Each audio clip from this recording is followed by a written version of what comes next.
Hello everyone, welcome to my YouTube channel. Please like and subscribe my channel. ನಾನಿವತ್ತು mutton sambar ರೆಸಿಪಿನ share ಮಾಡೋಣ ಅಂತ ಅಂದ್ಕೊಂಡಿದ್ದೀನಿ. ಬನ್ನಿ ನಾನು ಹೇಗೆ ಮಟನ್ ಸಾಂಬಾರ್ ಮಾಡ್ತೀನಿ ಅಂತ ನಿಮಗೆಲ್ಲ ತಿಳಿಸ್ಕೊಡ್ತೀನಿ. ಬನ್ನಿ ಹೇಗೆ ಮಾಡೋದು ಅಂತ ನೋಡ್ಕೊಬರೋಣ. ಬನ್ನಿ, ಮಸಾಲಕ್ಕೆ 3 ಸ್ಪೂನ್ ಆಗೋಷ್ಟು ಧನಿಯಾ ತೊಗೊಂಡಿದ್ದೀನಿ. ಒಂದು 10ರಿಂದ 11 ಕೆಂಪು ಮೆಣಸಿನ್ಕಾಯಿ ತೊಗೊಂಡಿದ್ದೀನಿ. ಸ್ವಲ್ಪ ಜೀರಿಗೆ ಹಾಕ್ಕೊಂಡಿದ್ದೀನಿ, ಸ್ವಲ್ಪ ಮೆಂತ್ಯ, ಸ್ವಲ್ಪ ಉದ್ದು ತೊಗೊಂಡಿದ್ದೀನಿ. ಆಮೇಲೆ ಲವಂಗ, ಚಕ್ಕೆ ಹಾಕ್ಕೊಂಡಿದ್ದೀನಿ. 2 ಇಂಚ್ ಆಗೋಷ್ಟು ಶುಂಠಿ ತೊಗೊಂಡಿದ್ದೀನಿ. 1 ಗೆಡ್ಡೆ ಆಗೋಷ್ಟು ಬೆಳ್ಳುಳ್ಳಿ ತೊಗೊಂಡಿದ್ದೀನಿ. ಇದಕ್ಕೆ ಸ್ವಲ್ಪ ಎಣ್ಣೆ ಹಾಕ್ಕೊಂಡು ಇದನ್ನು ಚೆನ್ನಾಗಿ ಫ್ರೈ ಮಾಡ್ಕೋಬೇಕು. ಇವಾಗ ಇದನ್ನು ಚೆನ್ನಾಗಿ ಮಾಡಿ ಫ್ರೈ ಮಾಡ್ಕೊತಾ ಇದ್ದೀನಿ. ನಾನಿಲ್ಲಿ ಕಾಳುಮೆಣಸು ಹಾಕೋದನ್ನು ಮರ್ತೋಗಿದ್ದೆ, ಅದನ್ನು ಇಲ್ಲಿ ಸೇರಿಸ್ಕೊತಾ ಇದ್ದೀನಿ. 1 ಸ್ಪೂನ್ ಆಗೋಷ್ಟು ಕಾಳುಮೆಣಸು ತೊಗೊಂಡಿದ್ದೀನಿ. ಇದನ್ನೆಲ್ಲ ಹಾಕ್ಕೊಂಡು ಚೆನ್ನಾಗಿ ಮಾಡಿ ಫ್ರೈ ಮಾಡ್ಕೊಳ್ಳೋಣ. ಇಲ್ಲಿ ನೋಡಿ, ಇದೆಲ್ಲ ಚೆನ್ನಾಗಿ ಫ್ರೈ ಆಗ್ತಾಯಿದೆ. ನಾವು ಇದನ್ನು ಎಷ್ಟು ಚೆನ್ನಾಗಿ ಫ್ರೈ ಮಾಡ್ತೀವೋ ಅಷ್ಟು ಚೆನ್ನಾಗಿ ಮಟನ್ ಸಾಂಬಾರು ರೆಡಿ ಆಗುತ್ತೆ. ಇದರದೆಲ್ಲ ಒಂದು ಸ್ಮೆಲ್ ಬರುತ್ತೆ, ಆ ಸ್ಮೆಲ್ ಬರೋ ತನಕ ಇದನ್ನು ನಾವು ಫ್ರೈ ಮಾಡ್ಕೊಳ್ಳೋಣ. ನೋಡಿ, ಇದು ಚೆನ್ನಾಗಿ ಫ್ರೈ ಆಗಿದೆ. ಇವಾಗ ಇದನ್ನು ನಾನು ಸಪ್ರೇಟಾಗಿ ಒಂದು ಪ್ಲೇಟಲ್ಲಿ ಎತ್ತಿಟ್ಕೊಂಡಿದ್ದೀನಿ. ಇಲ್ಲಿ ಇದು ಇವಾಗ ರೆಡಿಯಾಗಿದೆ. ಇವಾಗ ಅದೇ ಪ್ಯಾನ್ಗೆ ಸ್ವಲ್ಪ ಎಣ್ಣೆ ತಗೊಂಡು ಒಂದು ಈರುಳ್ಳಿನ ತೊಗೊಂಡಿದ್ದೀನಿ, ಒಂದು ಅರ್ಧ ಟೊಮೆಟೊ ತೊಗೊಂಡಿದ್ದೀನಿ, ಸ್ವಲ್ಪ ಕೊತ್ತಂಬರಿ ಸೊಪ್ಪು ತೊಗೊಂಡಿದ್ದೀನಿ. ಇದನ್ನು ಸಹ ಚೆನ್ನಾಗಿ ಮಾಡಿ ಫ್ರೈ ಮಾಡ್ಕೊತೀನಿ. ಇದು ಮಸಾಲ ರುಬ್ಬಕ್ಕೇನೆ, ಅದಕ್ಕೆ ಇದನ್ನು ಚೆನ್ನಾಗಿ ಮಾಡಿ ಫ್ರೈ ಮಾಡ್ಕೊತಾ ಇದ್ದೀನಿ. ಈರುಳ್ಳಿ ಕಲರ್ ಚೇಂಜ್ ಆಗಬೇಕು, ಟೊಮೆಟೊ ಸ್ಮ್ಯಾಶ್ ಆಗಬೇಕು, ಅಲ್ಲಿ ತನಕ ಇದನ್ನು ಚೆನ್ನಾಗಿ ಮಾಡಿ ಫ್ರೈ ಮಾಡ್ಕೊತೀನಿ. ಇದು ಇವಾಗ ಇಲ್ಲಿ ರೆಡಿಯಾಗಿದೆ. ಈಗ ಫ್ರೈ ಮಾಡಿ ಇಟ್ಕೊಂಡಿರೋದನ್ನು ಮತ್ತು ಟೊಮೆಟೊ ಈರುಳ್ಳಿ ಮಿಶ್ರಣನ ನಾನು ಮಿಕ್ಸಿ ಜಾರ್ಗೆ ಹಾಕ್ಕೊಂಡು ಪೇಸ್ಟ್ ಮಾಡ್ಕೊಬರ್ತೀನಿ. ಇದಕ್ಕೆ ಸ್ವಲ್ಪ ಅರಿಶಿನ ಪುಡಿ ಹಾಕ್ಕೊಂಡು ಪೇಸ್ಟ್ ಮಾಡ್ಕೊಂಡಿದ್ದೀನಿ. ಈಗ ಒಂದು ಕುಕ್ಕರ್ಗೆ ಎಣ್ಣೆ ಹಾಕ್ಕೊಂಡಿದ್ದೀನಿ, ಅದಕ್ಕೆ ಪಲಾವ್ ಎಲೆ ಹಾಕ್ಕೊತೀನಿ. ಪಲಾವ್ ಎಲೆನ ಚೆನ್ನಾಗಿ ಮಾಡಿ ಫ್ರೈ ಮಾಡ್ಕೊತೀನಿ ಒಂದು 2 ನಿಮಿಷ. ಅದಾದಮೇಲೆ ಸ್ವಲ್ಪ ಕೊತ್ತಂಬರಿ ಸೊಪ್ಪು ಹಾಕ್ಕೊತೀನಿ. ನೀವು ಕೊತ್ತಂಬರಿ ಸೊಪ್ಪನ್ನು ಡೈರೆಕ್ಟಾಗಿ ಎಣ್ಣೆಗೆ ಹಾಕೋದ್ರಿಂದ ಅದು ಫ್ಲೇವರ್ ಚೆನ್ನಾಗಿ ಬರುತ್ತೆ ಮತ್ತು ಸ್ಮೆಲ್ ಚೆನ್ನಾಗಿರುತ್ತೆ. ಅದಕ್ಕೋಸ್ಕರ ನಾನು ಡೈರೆಕ್ಟಾಗಿ ಎಣ್ಣೆಗೆ ಸ್ವಲ್ಪ ಹಾಕ್ಕೊತೀನಿ.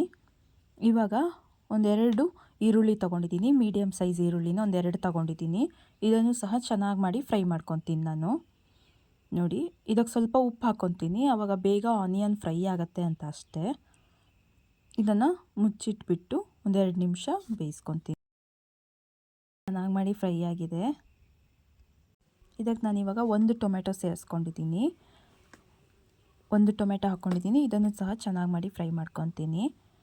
ಇದನ್ನು ನಾನಿವಾಗ ಪ್ಲೇಟ್ ಮುಚ್ಚಿಬಿಟ್ಟು 1-2 ನಿಮಿಷ ಚೆನ್ನಾಗಿ ಮಾಡಿ ಫ್ರೈ ಮಾಡ್ಕೊತೀನಿ. ಇಲ್ಲಿ ನೋಡಿ, ಇದು ಚೆನ್ನಾಗಿ ಫ್ರೈ ಆಗಿದೆ,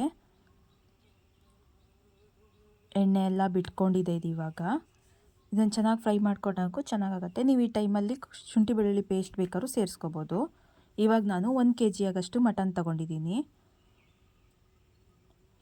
1 kg ಆಗೋಷ್ಟು ಮಟನ್ನ ಇದಕ್ಕೆ ನಾನು ಸೇರಿಸ್ಕೊತಾ ಇದ್ದೀನಿ. ಮಟನ್ನ ನಾನು ಚೆನ್ನಾಗಿ ಮಾಡಿ ತೊಳೆದಿಟ್ಕೊಂಡಿದ್ದೆ. ಆ ಮಟನ್ ಇವಾಗ ಸೇರಿಸ್ಕೊಂಡು ಅದಕ್ಕೆ ಎಷ್ಟು ಬೇಕೋ ಅಷ್ಟು ಉಪ್ಪು ಹಾಕ್ಕೊಂಡಿದ್ದೀನಿ. ಹಾಗೆ ಸ್ವಲ್ಪ ಅರಿಶಿನದ ಪುಡಿ ತೊಗೊಂಡಿದ್ದೀನಿ. ಇದನ್ನೆಲ್ಲ ಚೆನ್ನಾಗಿ ಮಾಡಿ ಒಂದು ಮಿಕ್ಸ್ ಕೊಟ್ಕೊಂಡು ಒಂದು 5ರಿಂದ 10 ನಿಮಿಷ ಹಾಗೆ ಬೇಯಿಸ್ತೀನಿ. ಮಟನ್ ನೀರು ಬಿಡುತ್ತೆ, ಇದನ್ನು ಸಹ ನಾನು ಮುಚ್ಚಿಟ್ಬಿಟ್ಟು ಬೇಯಿಸ್ತೀನಿ ಚೆನ್ನಾಗಿ ಮಾಡಿ. ಇವಾಗ ನೋಡಿ, ಇಲ್ಲಿ ಮಟನ್ ನೀರು ಬಿಟ್ಕೊಂಡಿದೆ, ಚೆನ್ನಾಗಿ ಮಾಡಿ ಮಟನ್ ನೀರು ಬಿಟ್ಟಿದೆ. ಇವಾಗ ನಾನು ರುಬ್ಬಿಟ್ಟಿಟ್ಕೊಂಡಿರೋ ಮಸಾಲೆನ ಹಾಕ್ಕೊಂಡಿದ್ದೀನಿ. ಇದನ್ನು ಚೆನ್ನಾಗಿ ಮಾಡಿ ಸೇರಿಸ್ಕೊಂಡು ಒಂದೊಳ್ಳೆ ಮಿಕ್ಸ್ ಕೊಟ್ಕೊತೀನಿ. ಇದೊಂದು 2 ನಿಮಿಷ ಚೆನ್ನಾಗಿ ಅಲ್ಲೇ ಮಸಾಲೆ ಹಿಡ್ಕೊತಿರಲಿ. ಅಷ್ಟೊತ್ತಿಗೆ ನಾನು ಅದೇ ಮಿಕ್ಸಿ ಜಾರ್ಗೆ ಕಾಯಿ ರುಬ್ಕೊಬರ್ತೀನಿ. ಒಂದು ಇಡೀ ಕಾಯಿಯಲ್ಲಿ ನಾನು ಒಂದು ಅರ್ಧ ಹೋಳಿಗೆ ಕಾಯಿನ ತೊಗೊಂಡಿದ್ದೀನಿ. ಅರ್ಧ ಹೋಳಿಗೆ ಕಾಯಿನ ಚೆನ್ನಾಗಿ ಮಾಡಿ ರುಬ್ಕೊಬಂದಿದ್ದೀನಿ.